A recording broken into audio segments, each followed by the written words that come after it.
Salut tout le monde et bienvenue sur ma chaîne. Aujourd'hui, on va parler d'un sujet crucial pour tous ceux qui travaillent avec le béton, l'imprégnation. L'imprégnation du béton est un processus qui consiste à appliquer un composé liquide sur la surface du béton pour modifier ses propriétés. Ces composés pénètrent dans les pores du béton, créant une barrière protectrice qui améliore ses performances. Fonction des composés d'imprégnation. Les composés d'imprégnation sont utilisés pour diverses raisons, notamment l'imperméabilisation. Il empêche l'eau de pénétrer dans le béton, ce qui est crucial pour prévenir les dommages causés par le gel et le dégel, les infiltrations et la croissance des moisissures. L'augmentation de la résistance. Certains composés d'imprégnation renforcent la résistance du béton à l'abrasion, aux produits chimiques et aux impacts. L'amélioration de l'apparence. Les composés d'imprégnation peuvent donner au béton une finition plus lisse, plus brillante ou plus résistante aux taches.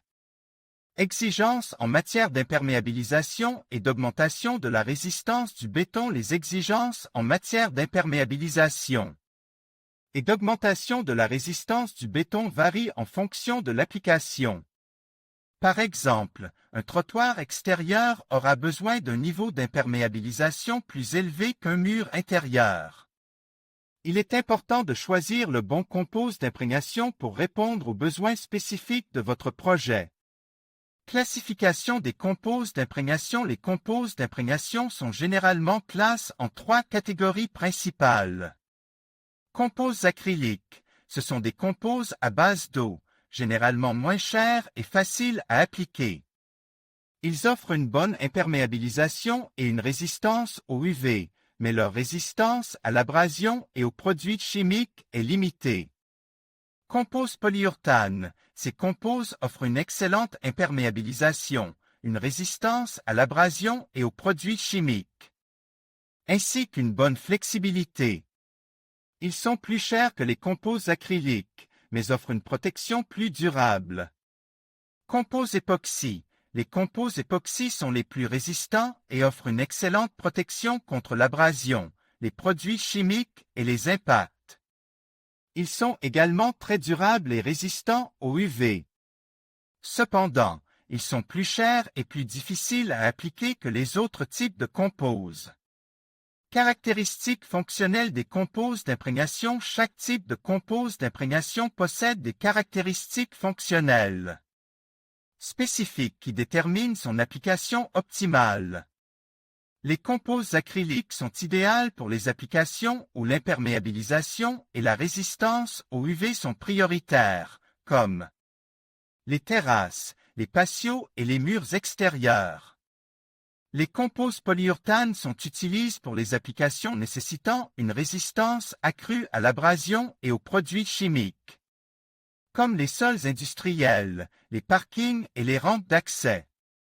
Les composés époxy sont utilisés pour les applications exigeantes ou une protection maximale contre l'abrasion, les produits chimiques.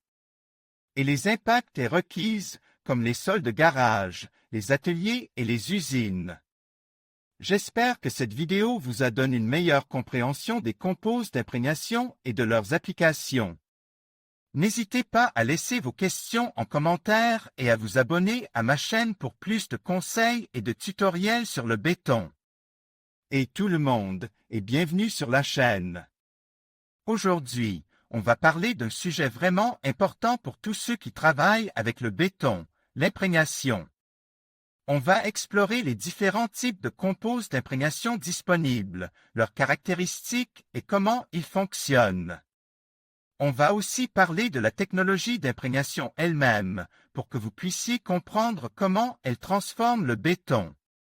Commençons par les composés de renforcement. Ces produits sont conçus pour améliorer la résistance du béton, en le rendant plus solide et plus durable. Ils pénètrent profondément dans le béton, créant une structure plus dense et résistante aux fissures et aux dommages. Ensuite, on a les composés hydrofuges. Ces produits sont essentiels pour protéger le béton de l'eau et de l'humidité. Ils créent une barrière invisible qui empêche l'eau de pénétrer dans le béton, réduisant ainsi les risques de dommages causés par le gel, les infiltrations et la corrosion. Les composts anti-poussière sont également très importants, surtout pour les surfaces en béton qui sont exposées à un trafic intense. Ces produits réduisent la formation de poussière en scellant les pores du béton, ce qui rend la surface plus propre et plus facile à entretenir. Et puis, il y a les composts colorants. Ces produits permettent de donner au béton une couleur spécifique, en créant des effets esthétiques uniques. Ils sont souvent utilisés pour personnaliser les surfaces en béton, en les rendant plus attrayantes et en les intégrant mieux à l'environnement. Maintenant, parlons des composts d'imprégnation populaires. Il existe une grande variété de produits sur le marché, chacun ayant ses propres avantages et inconvénients. Il est important de choisir le bon produit en fonction de vos besoins spécifiques et de l'application.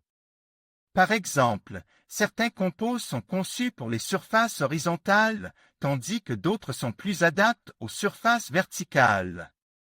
Il est également important de tenir compte de la résistance à l'abrasion, à la chaleur et aux produits chimiques, selon l'utilisation prévue du béton. Il existe aussi des alternatives aux composts d'imprégnation traditionnels. Par exemple, certaines techniques utilisent des revêtements protecteurs ou des traitements de surface pour obtenir des résultats similaires. Maintenant, passons à la technologie d'imprégnation du béton. Le processus d'imprégnation consiste à appliquer le compost sur la surface du béton en utilisant une brosse, un rouleau ou un pulvérisateur. Le compost pénètre ensuite dans les pores du béton, créant une couche protectrice. Le temps de séchage varie en fonction du type de compost et des conditions environnementales. Il est important de suivre les instructions du fabricant pour obtenir les meilleurs résultats. L'imprégnation du béton est une technique efficace pour améliorer la durabilité, la résistance et l'apparence du béton. En choisissant le bon compost et en appliquant la technologie d'imprégnation correctement, vous pouvez protéger votre béton contre les dommages et lui donner une durée de vie plus longue. J'espère que cette vidéo vous a été utile. N'hésitez pas à laisser vos commentaires et vos questions ci-dessous. Et n'oubliez pas de vous abonner à la chaîne pour ne pas manquer les prochaines vidéos.